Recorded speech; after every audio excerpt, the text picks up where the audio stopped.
నమస్తే. Welcome to YoYo TV. బీసీలకు సంబంధించిన 42% రిజర్వేషన్‌కి సంబంధించి నిన్న అసెంబ్లీలో బిల్ పాస్ చేయడం జరిగింది. సో, దానికి సంబంధించి మరి మాట్లాడదాం. మనతో పాటు మాట్లాడడానికి బీసీ లీడర్ నీలం వెంకటేష్ గారు ఉన్నారు. అన్న నమస్తే. సో, నిన్న అసెంబ్లీలో చూశారు, మొత్తం బిల్ అయితే పాస్ అవ్వడం జరిగింది. సో, ఈరోజు గవర్నర్‌ని కూడా కలవడం జరిగింది మంత్రులందరూ. సో, ఏంటి మరి ఏం చెప్పదలుచుకున్నారు? బీసీల కోసం కొట్లాడుతా ఉన్నారు.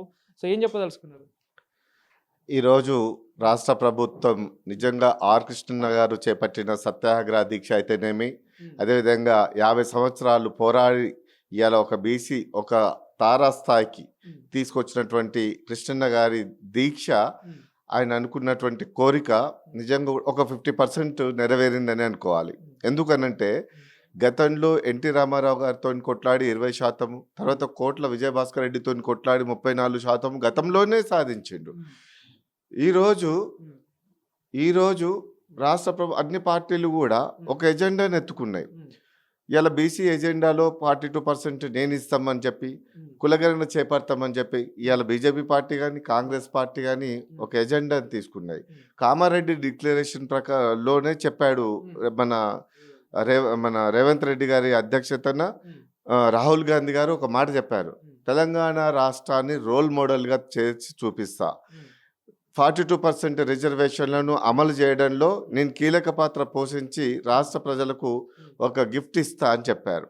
నిజంగా కూడా ఈరోజు రేవంత్ రెడ్డి గారు చెప్పినటువంటి మాట మీద ఒక పద్ధతితోని, సరే ఎన్ని అవకతవకలు వచ్చినా పార్టీలో చాలామంది వ్యతిరేకులు ఉంటాయి, అదేవిధంగా దీన్ని కలుపుకపోవడానికి ప్రయత్నాలు చేసే వాళ్ళు రకరకాలైనటువంటి వ్యక్తులు ఉంటారు.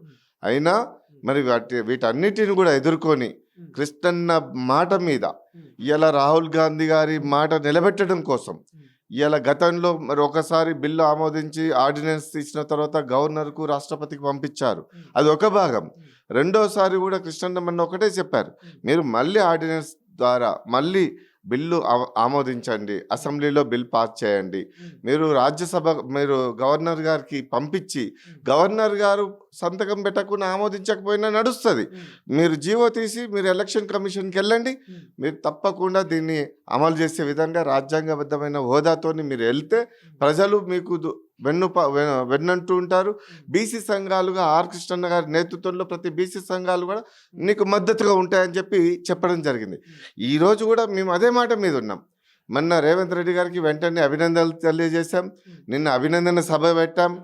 ఎందుకంటే మంచి చేసినప్పుడు దాన్ని గౌరవించాలి, స్వాగతించాలి, చెడు చేసినప్పుడు దాన్ని ప్రశ్నించాలి. ఎందుకంటే తనకు తెలియకపోవచ్చు, మంచి చెడు అనేది కొన్ని విషయాలు తెలిస్తేనే తప్పులను సర్దిద్దుకునే అవకాశం ఉంటుంది ఏ నాయకుడికైనా. ఇలా ఏ నాయకుడికి తన తప్పులు తనకు కనిపించదు. కాబట్టి ఎక్కడ ఏ అవకతవకలు జరుగుతున్నాయి అనేది కూడా తెలిసిన తర్వాత తను చక్కదిద్దు పెట్టుకున్నారు చూసినావా, అది గర్వపడుతున్నాం. ఇలా ఎవరైనా సుప్రీంకోర్టుకి వెళ్తే కూడా మేము ఒకటే హెచ్చరిస్తున్నాం, ఎవ్వరు కూడా ఇవాళ 50 సంవత్సరాల సుదీర్ఘ పోరాటంతో ఇవాళ ఒక వార్డు మెంబరు, ఒక సర్పంచ్, ఒక జడ్పీటీసీ, ఒక ఎంపీటీసీ అయ్యే అవకాశాలు వచ్చినాయి. రెండవది, ఇది బీసీలు అడిగేది బిచ్చం కాదు, ఇది బీసీల హక్కు, పోరాటం చేసి సాధించుకునేది. ఇలా ఏ పార్టీలు కూడా సామరస్యంగా అడిగితే ప్రేమతో ఇచ్చింది కాదు. ఇలా ఇంత 50 సంవత్సరాలు కృష్ణయ్య గారి జీవితం త్యాగం చేసిండు. కాబట్టి ఇలా పదాన్ని ఇలా రాష్ట్రాలు కేంద్రం కూడా భుజస్కంధాల మీద మోసుకొని నేను ఇస్తా అని చెప్పింది. ఇవాళ బీజేపీ పార్టీ గతంలో ఒక 4 years కింద మన సుప్రీంకోర్టులో కేసు వేసినప్పుడు కులగణన చేపట్టాలన్నప్పుడు బీజేపీ పార్టీ ఒప్పుకోలే. కృష్ణయ్య గారు వెళ్ళి కూర్చొని, లేదు ఇది బీసీలకు ఒక దిక్సూచిగా ఉంటుంది, ఇలా బీసీలకు ఇలా డాక్టర్ అంబేద్కర్ ఎస్సీ ఎస్టీలకు ఉన్నారు, కానీ బీసీలకు ఒక అంబేద్కర్ లేడు. ఇలా అంబేద్కర్ హోదా స్థాయి ఇలా నరేంద్ర మోడీకే ఉంటుంది అని చెప్పి కృష్ణయ్య గారు ఒప్పించి మెప్పించి ఈరోజు బీజేపీ పార్టీ భుజస్కంధాల మీద మోస్తుంది. రేపు 2026లో మేము జాతీయ లెవెల్లో మేము కులగణన చేపడతామని గర్వంగా చెప్పింది. అలాంత స్థాయికి బీజేపీ పార్టీ వచ్చిందని అంటే ఇలా రాష్ట్ర స్థాయిలో ఉన్నటువంటి ముఖ్యమంత్రులు ఎట్లా ఉండాలి, ఇవాళ తారాస్థాయికి వెళ్ళే విధంగా, రోల్ మోడల్ అయ్యే విధంగా ఇవాళ రేవంత్ రెడ్డి గారు కూడా ఆ అడుగు వేస్తున్నారు. నిజంగా కూడా స్వాగతిస్తున్నాం. ఎన్ని అవకతవకలు వచ్చినా సుప్రీంకోర్టు కూడా వెళ్ళినా వెళ్ళండి, మీరు ఏ విధంగా అయితే కోర్టులో కూడా ఒక జడ్జిలను పెట్టండి, అడ్వకేట్ జనరల్ని పెట్టండి. ఎన్ని డబ్బులైనా దానికి మీ పేరు ప్రఖ్యాత పెంచడానికి, మీ తెలంగాణ అంటే ఒక కాంగ్రెస్ రోల్ మోడల్గా ఉండడానికి మీరు దేనికైతే తగ్గించాలని నేను పిలుపునిస్తున్నా.